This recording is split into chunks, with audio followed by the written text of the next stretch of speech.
A warm welcome from the broadcasting crew and myself for joining us on ERi-TV English News Broadcast. Dear viewers, we are now ready for a domestic and international report for May 18, 2026. To begin with, I present you the top stories.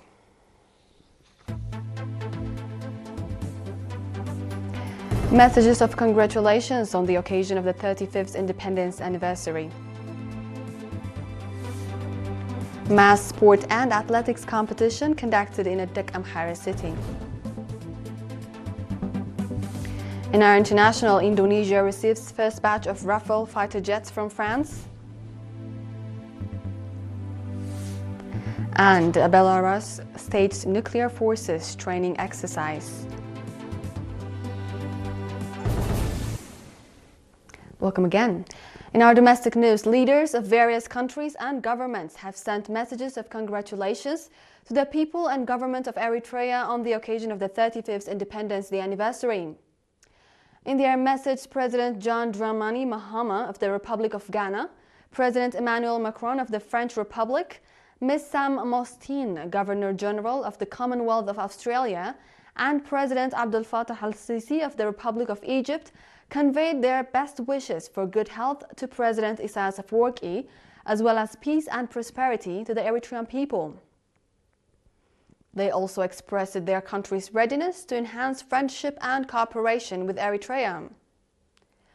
Commending the strong historical relations developing between Eritrea and Egypt, President Abdel Fattah al-Sisi expressed his firm belief that bilateral consultation and cooperation on various issues for the benefit of the two peoples will develop to a higher level. Mr. Reza Lazaro, Secretary for Foreign Affairs of the Republic of the Philippines, also sent a similar message to Mr. Osman Saleh, Minister of Foreign Affairs. In another news, mass sport and athletics competitions in connection with the 35th Independence Day anniversary were conducted in Amhara city on 17 May under the theme Our Resilience, Our Guarantee. The program, organized in collaboration with the Commission of Culture and Sports branch in the southern region and the Amhara Sub-Zone Administration, was attended by a number of Amhara residents as well as about 150 athletes. The program included 3,000 and 10,000 meter races for female athletes and 5,000 and 10,000 meter races for male athletes. Accordingly, Olympian athlete Nazret Woldu from Gash Barka won the 10,000 meter competition, followed by Natsanat Amanuel from the southern region and Simrat Merhawi. In the men's 10,000 meter category, Yoel Zarit stood first, while Takhla Haymanot Burhana and Mogos Shumanay, both from the southern region, stood second and third, respectively. Noting that the mass sport program was initiated 3 years ago to commemorate the final assault of the EPLF forces on the Amhara front for the total liberation of the country, Mr. Musa Kabeda, President of the Athletics Federation in the Southern Region, said that the program, which is conducted every year, is being participated in by national athletics clubs. Mr. Yaman Aberra, Administrator of the Amhara Sub-Zone, called for the continuity and further strengthening of the program and commended all those who contributed to its successful implementation. Indicating that the mass sport program is part of the Independence Day anniversary celebrations being conducted in all sub-zones of the region, Mr. Abraham Yohannes, Director General of Culture and Sports in the Southern Region, commended the Athletics Federation in the region as well as national athletics clubs. In another news, Eritrea has won a gold medal at the 24th African Athletics Championship 2026 through Olympian athlete Dawit Saara. At the 5,000 meter competition held on Sunday in Accra, Ghana, Olympian athlete Dawit stood first and won the gold medal. Athlete Dawit won the gold medal, finishing the race in 13 minutes and 16.92 seconds, followed by Ethiopian and Kenyan athletes who stood second and third, respectively. Eritrea won the gold medal in this race for the second time after 12 years.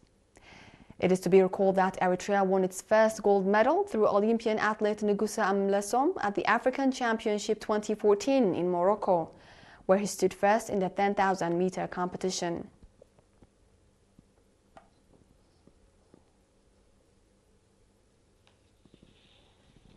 Congratulations and a job well done to our athletes. Dear viewers, we now take a short break and be back with the international news. Stay tuned.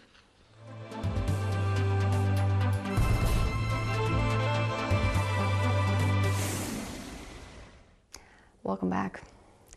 Our international news begins with Indonesia. Indonesia has officially announced its commitment to strengthening its military capabilities amid uncertain global geopolitical conditions, while receiving additional Rafale fighter jets from France, along with new weapons and equipment to elevate the country's security readiness.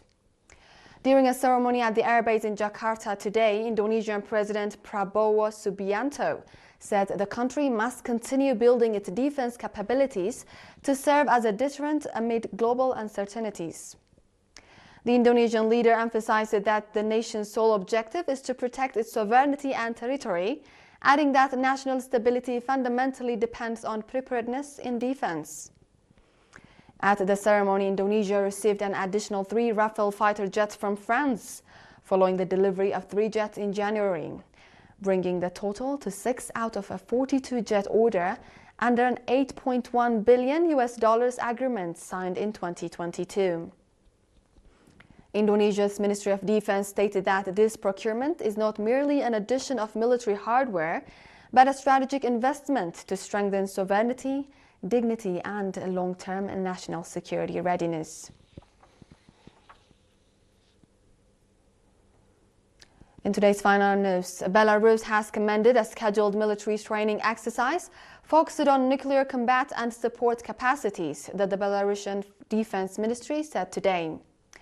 The drill, aimed at enhancing the armed forces' readiness to employ modern weapon systems, including special munitions, will test the operational preparedness of units, equipment, and specialized technical systems to carry out missions from unprepared territories across the country.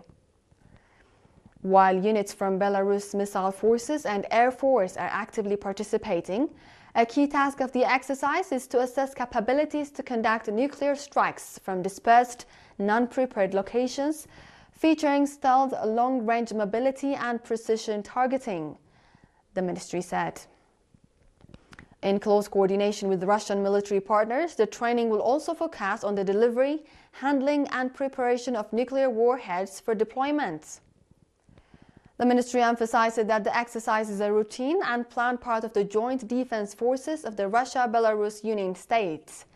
It is not directed against any foreign country and does not pose a threat to regional security. This is according to the ministry. With this, we conclude our domestic and international report for this session. Dear viewers, now the top stories once more. Messages of congratulations on the occasion of the 35th Independence Day anniversary. Mass sport and athletics competition conducted in the Amhara city. In our international, Indonesia receives first batch of Rafale fighter jets from France. And Belarus staged nuclear forces training exercise.